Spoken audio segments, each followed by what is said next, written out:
Ons gaan vandag praat oor die F-woord, federalisme. En hierdie F-woord is 'n woord wat ook hier in Suid-Afrika dikwels verbied word. Maar ons moet daaroor gesels.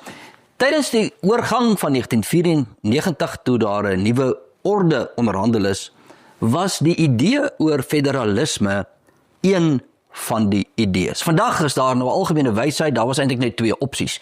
Die een opsie was gewees die beskerming van die ou uitgediende orde of die huidige eenheidsstaatorde. En enige iemand wat nou kritiek lewer teen die huidige orde is eintlik voorstanders vir die voortsetting van 'n ou uitgediende orde. Wat mense vergeet is, dat daar was 'n sterk standpunt rakende federalisme. Selfs binne die nasionale party, buite die nasionale party, selfs in swart geleedere en die leierskap, wat vandag die leierskap is van die Solidariteitbeweging, was ook in daardie skool van federalisme.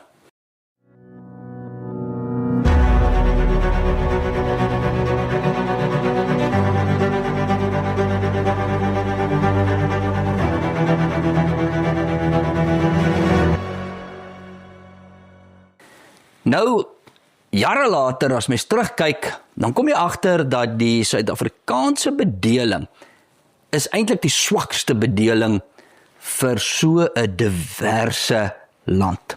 En daarom het 'n groep van die Solidariteitbeweging Europa toe gegaan om bietjie te gaan kyk na die E-woord, federalisme. En ek en Jaco Kleinhans was albei op die toer gewees, en Jaco, ons gaan bietjie gesels daaroor. Ons het begin by Amsterdam. Amsterdam nou nie oor sy federalisme nie, maar Amsterdam het ons begin oor die skanier van die Weste na die Afrikaner. Ek dink Amsterdam is vir my die beste voorbeeld. Jan van Riebeeck kom daar, hy daar gebly, hy het vir ons gewys waar hy bly. Ons was daar in die VOC, so lokaal waar daar besluit is, daar moet 'n verversingsstasie in die Kaap gevestig word. En dan sien jy daar die ongelooflike westerse tradisie waarvan ons deel is.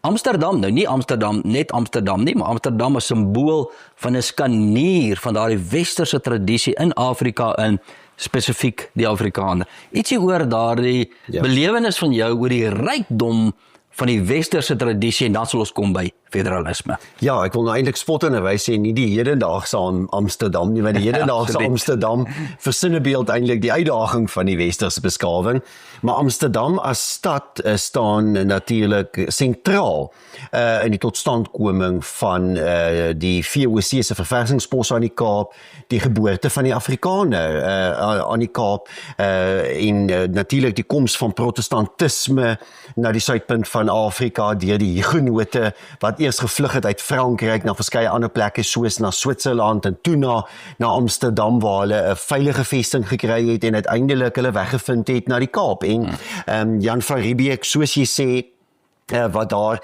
in Amsterdam die opdrag gekry het om na die Kaap te kom en hierdie verversingspos te kom stig. So, as mens teruggaan na ons eie voetspore, die Afrikaner se historiese bronne waaruit ons tot stand gekom het, kultureel, taalkundig, geloofsgewys, waardegewys, kan jy dit alles terugspoor na Amsterdam en dan natuurlik ook na ander plekke in vandag se Nederland. En dis baie belangrik, want ek dink in 'n wêreld wat verander met baie jong mense wat vra, maar waar kom ons vandaan?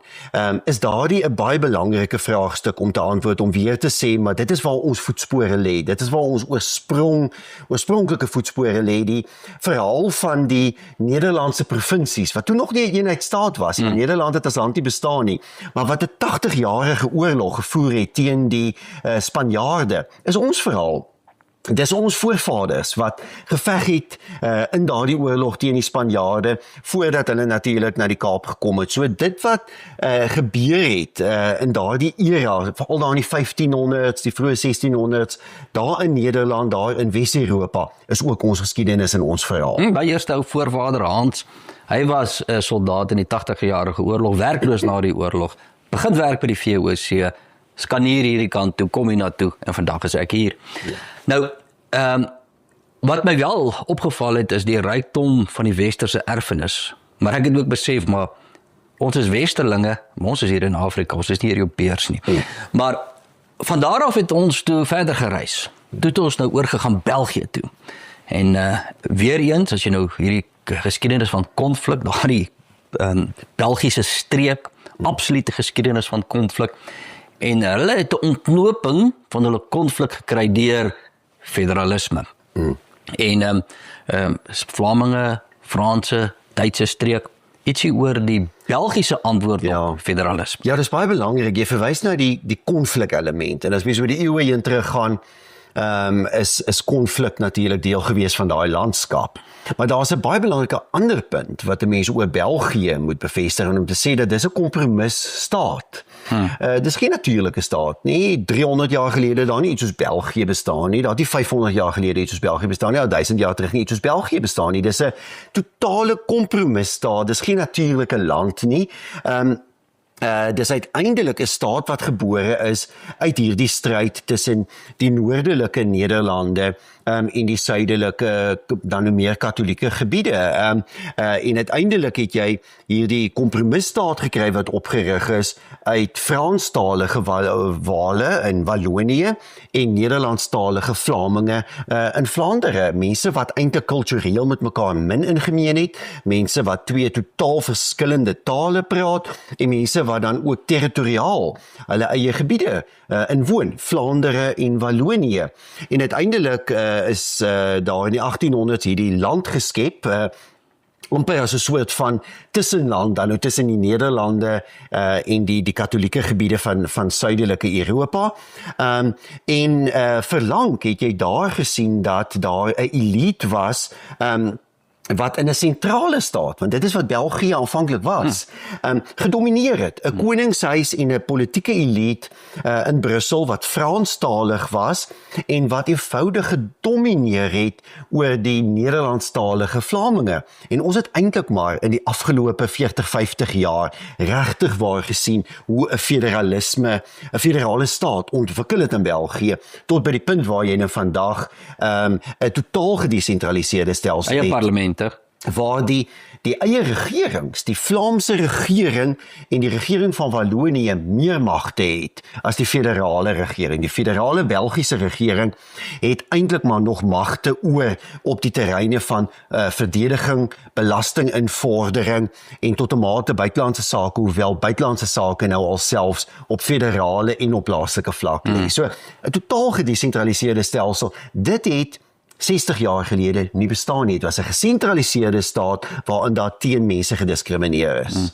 Weet jy, hulle het so 'n mooi woord wat ons ken, en dit is hulle stryd vir selfbeskikking. Hulle gebruik die woord selfbeskikking, 'n woord wat as ons hier gebruik, en kyk mense hoe so 'n bietjie skeef by ons aan. Maar weet jy wat my opgeval het, Jaco, is hoe normaal hierdie idees oor federalisme geword het in Europa. Nou van daar af, dit is so Switserland toe. So ons eerste stop in Switserland was in Genève gewees, en daar het ons eintlik so 'n bietjie die voetspore van die reformatie gaan volg. Want ons het nou gewys na die rykdom van die westerse erfenis, maar wat ons ook ontvang is die rykdom van die erfenis van die reformatie, die idee van uit genade alleen, tot eer van Christus, dankbaarheid, al daardie soort van begrippe. En ons het 'n bietjie daar gaan stap, ons het gestap daar na die reformatie muur toe, ons het op die voetspore van Calvin gaan stap, en kyk waar hy gepreek het, en die ongelooflike stryde wat daar was ook rondom die reformatie, dit was nou in Genève. Ook in Genève het ons gestop daar by die Verenigde Nasies, internasionale arbeidsorganisasie, en dit is daar waar ons die klag teen die Suid-Afrikaanse regering gelê het oor raswette. Maar wat het ook wil beweeg, is, ons is vandaar op Zurich toe.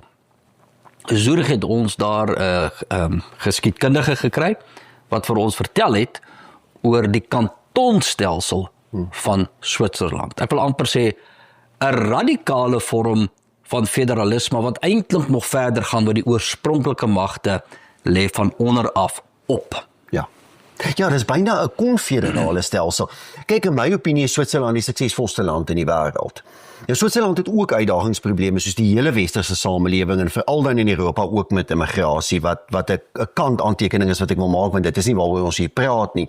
Maar as ons praat oor die model van Switserland, is Switserland die suksesvolste land in die wêreld en dis die beste voorbeeld van hoekom federalisme 'n sinvolle stelsel is. Hoekom federalisme, daar waar jy in die wêreld federale stelsels het, dit dikwels ekonomies en polities beter gaan met lande. Want jy gee die mag terug aan die mense, maar jy gee nie net die mag terug aan die mense nie. Met ander woorde aan die hyperindividu nie. Jy gee die mag terug aan die gemeenskappe en dit is die Switserse model. Nou, die mag is afgewentel na gemeenskappe toe, na kantons, 26 kantons, maar ook binne daardie kantons na die gemeenskappe binne daardie kantons waar daar gestem word en waar in 'n hele klomp regeringsmagte gesetel is. En dit is wat Switserland so ongelooflik suksesvol maak, want mense weet waar hulle is. En hulle doen dit deur referendums. Hulle doen dit deur referendums 4 keer 'n jaar. Kan jy stem? Hulle stem binnekort in 'n referendum wat beskou word as die belangrikste referendum die afgelope 2-3 jaar. Gaan die burgers van Switserland stem om te bepaal of Switserland se bevolking beperk moet word tot 10 miljoen mense en dan nie meer as 10 miljoen mense mag woon in Switserland. En nou die bevolking is dan so bietjie meer as 9,5 miljoen mense. En dit gaan natuurlik oor die probleem van massa-immigrasie. So Switserland is geweldig belangrik as jy wil kyk hoe federalisme kan slaag, want daar kan ook op België kritiek wees oor die uitdagings met federalisme in België, maar dit het te maak met ander probleme in België en baie meer te maak noodwendig met die uitdagings van die Waalse, die Franstalige gemeenskap en hulle werkskultuur en hulle oorspandering en hulle skuldprobleme en alles wat daarmee gepaard gaan. Dis nie 'n stelselprobleem wat sê federalisme is 'n slegte stelsel, die federalisme is 'n goeie stelsel. En dit bewys Switserland vir ons. Hoe ongelooflik doeltreffend dit kan wees, want wat het jy in Switserland? Jy 26 kantons wat teen mekaar meeding, want elke kanton bepaal sy eie belastingstelsel. So in een kanton is die belasting baie hoër as aan 'n ander een. So jy kry geweldige ekonomiese mededinging tussen daai 26 kantons. Dis eintlik 26 klein lyntjies.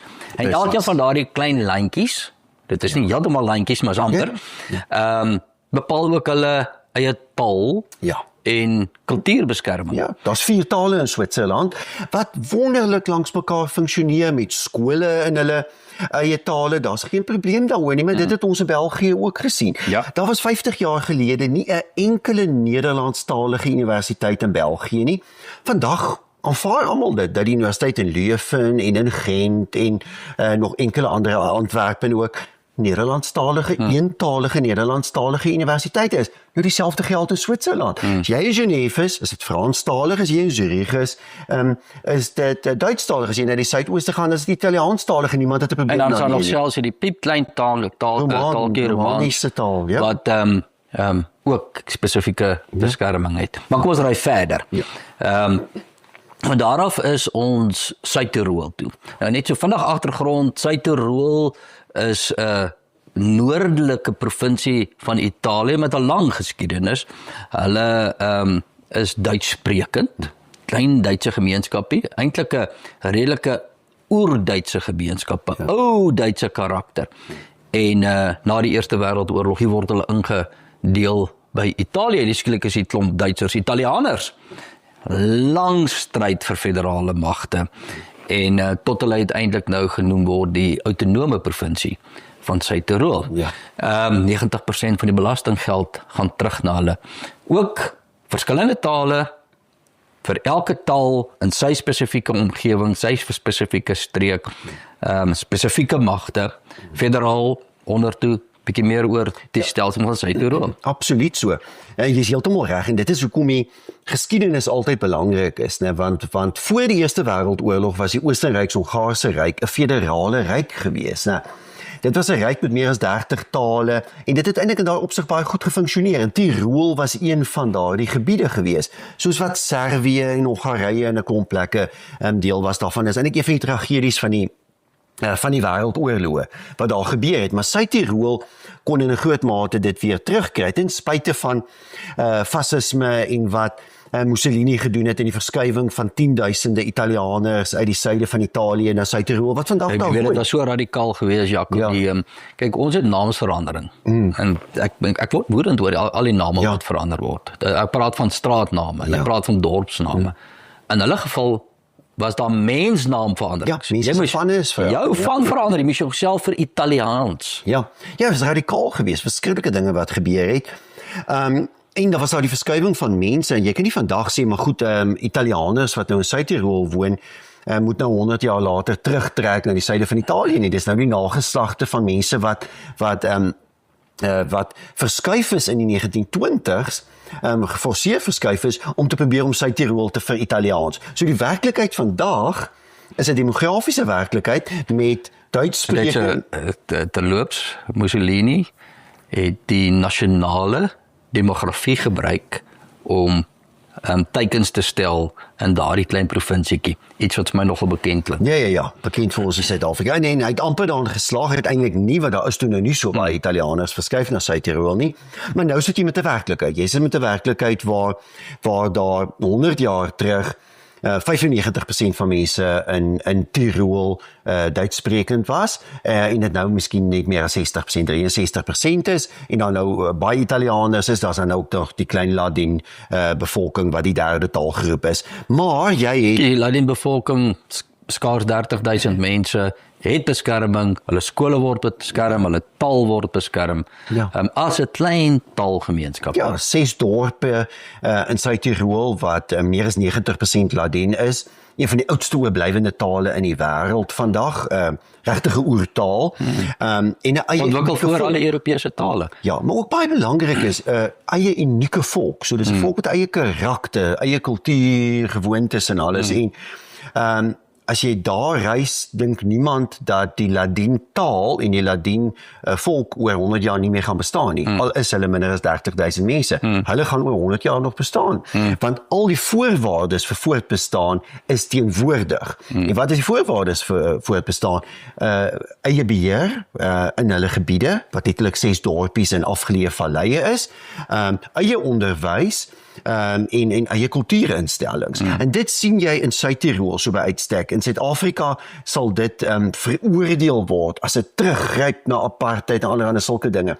In Suid-Tirol kan jy op een straatblok 'n teater hê vir die Duitssprekende gemeenskap, en die volgende straathoek 'n teater hê vir die Italiaanse gemeenskap. 'n Museum hê oor die Duits-Tirolse geskiedenis, 'n museum oor die Italiaans-Tirolse geskiedenis. En niemand sien dit as diskriminasie en 'n teruggryp na fasisme of enigiets van daardie aard nie. Dit is 'n metode wat ontwikkel is in Suid-Tirol om te verseker dat al die mense wat vandag in Suid-Tirol woon, wat daar tuis is, Duitssprekende Tirolers, Italianers en die Ladin volk, dat hulle kan voortbestaan, dat hulle die ruimtes kan hê en die instrumente kan hê om te kan voortbestaan. Dis al wat die mense in Suid-Afrika wil hê met byvoorbeeld eie Afrikaanse skole, Afrikaanse universiteite en Afrikaanse instellings, Afrikaner-instellings, maar dan klink dit natuurlik as onwerklik. As jy na Europa gaan, Dirk, is dit die norm. Dis in Switserland en Suid-Tirol in België en in baie ander plekke in Europa is dit die norm. Ja, vryheid is normaal. Ja. En wat hulle daarna streef, en hulle strewe is nie verby ons, gaan nou 'n bietjie gesels oor die uitdagings, maar hulle stry nog steeds. Ja. Want hulle stry heeltyd om daardie vryheid te beskerm. Ek onthou ek het die een Suid-Tiroler het ek nog gevra, maar hoekom is hierdie autonomiteit vir julle so belangrik? Toe sê hy, eenvoudig, dit gaan oor die reg om self te kan besluit. Dis vryheid, en dis so normaal. Hoekom dit so belangrik was vir ons net om weer daarna te gaan kyk, is om net te besef waarna ons streef, is normaal. Ja. Maar ek dink nie alles is net groen daar in die Europese gras nie. Daar's maar uitdagings wat ons veral op geval het, is hierdie absolute demografiese stroom wat hulle tref.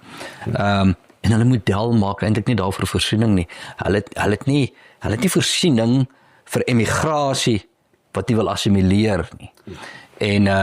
En dit is 'n ongelooflike uitdaging. Ek onthou in Amsterdam met een joernalis vir ons gesê, ons is binnegeval en ons het dit nie besef nie.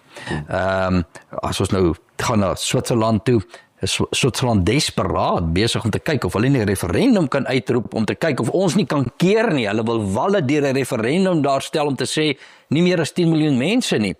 As jy nou opgaan en jy kyk daar in Vlaanderen, het die een politikus vir ons gesê, 2040 is ons 'n minderheid in eie land, en het hulle eintlik met bewondering gekyk na die solidariteitsmodel.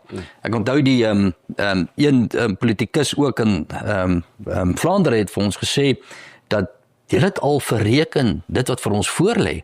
Ek onthou toe ons in spesifiek nou in Suid-Tirol was, het die een persoon gesê, hierdie immigrasie is vernietigend.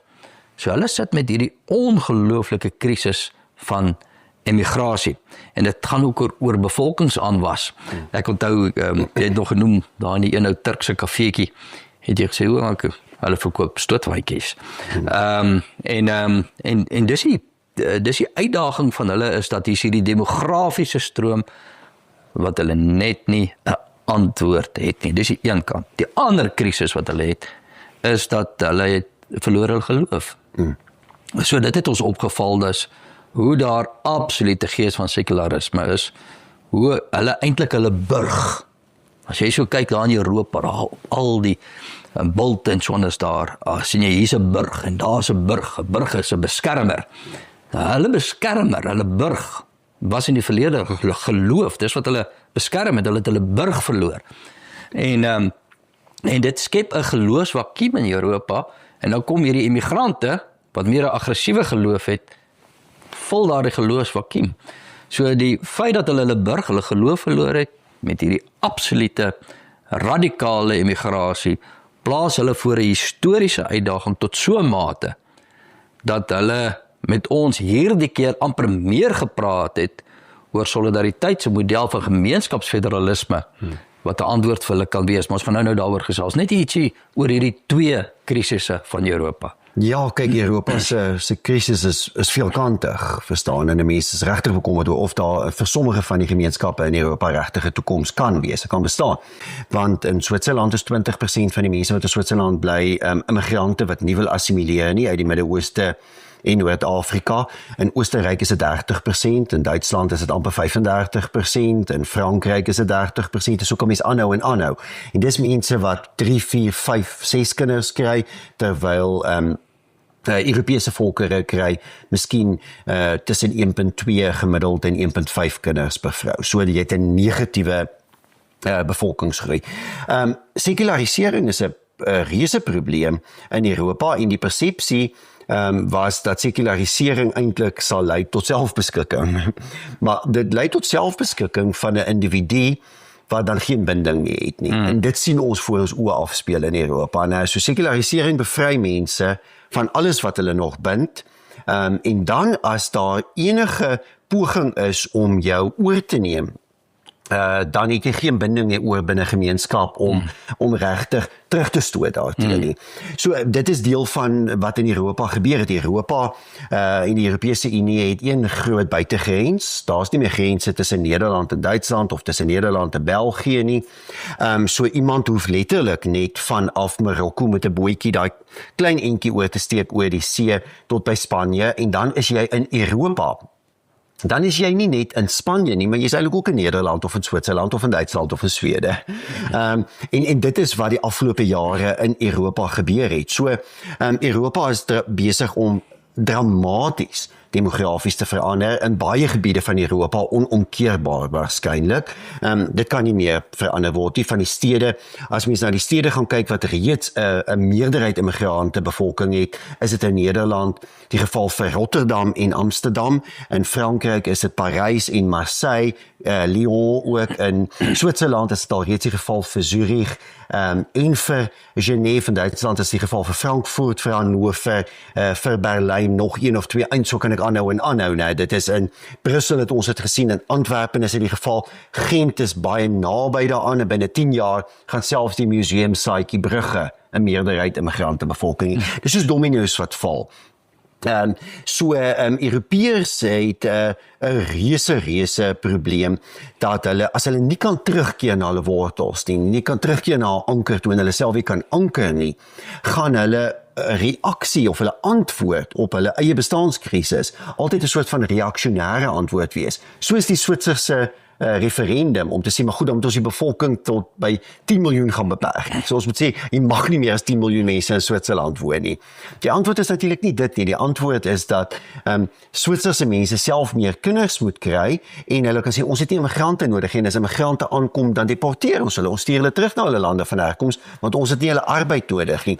Maar nou kan ek ook vir jou sê, in 20 jaar het ek in Europa gesien, ja 20 jaar gelede, jong Europeërs in restaurante gewerk het as kelners en so aan. Jy sien dit vandag nie meer nie. In geen Europese land sien jy 'n jong Europeër as 'n kelner by 'n restaurant werk nie. Dis alles immigrante. Suid-Tirol het die vinnigste eintlik in 'n kort tydjie verander, waar ek nou in 4 dae in restaurante reg deur Suid-Tirol net immigrante gesien het dat as kelders werk. Miskien nog iemand uit Oekraïne, of uit Bulgarije, of Roemenië, of Polen miskien, maar daar is al hoe minder Pole nog, want dit gaan ook goed in Pole deesdae, maar baie Oekraïners. Maar dit is meestal mense uit Bangladesh, en uit Pakistan, en uit Afghanistan, Syriërs. Dis vir die kelners is in die restaurante daar, so omdat die Europeërs nie genoeg kinders kry nie, dis die rede.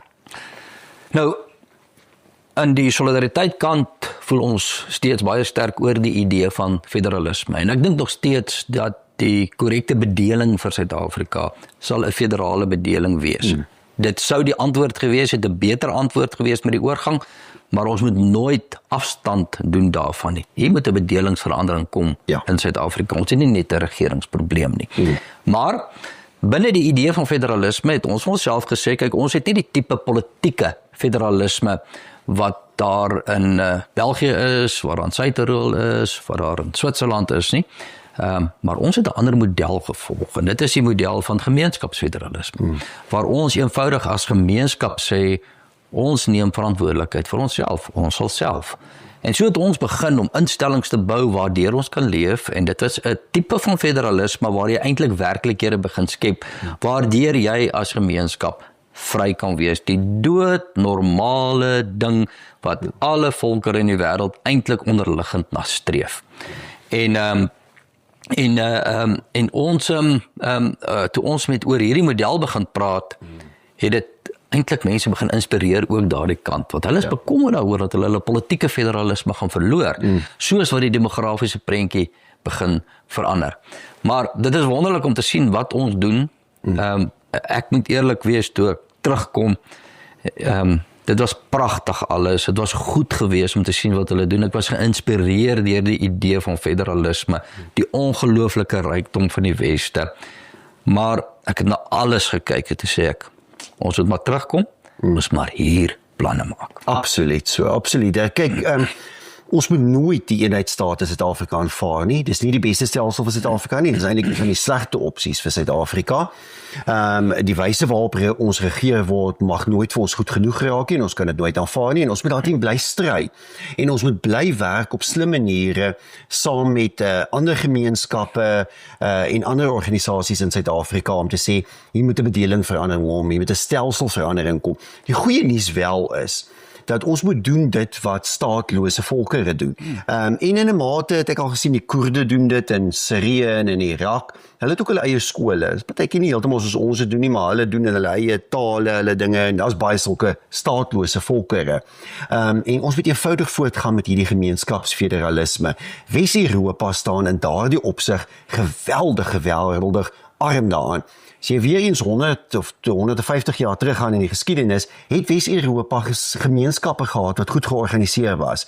Maar jou Europeërs het eintlik hulle gemeenskapsbinding uitgekontrakteer aan die nasionale staat. Afrikaners mag dit nooit doen nie. Pragtige rol wat die gildes gespeel het destyds om die gemeenskap te bind. Jaco, baie dankie, waardeer dit baie. Dis lekker om dit te sien. Dis lekker om te sien dat waarmee ons besig is iets wat heeltemal normaal is.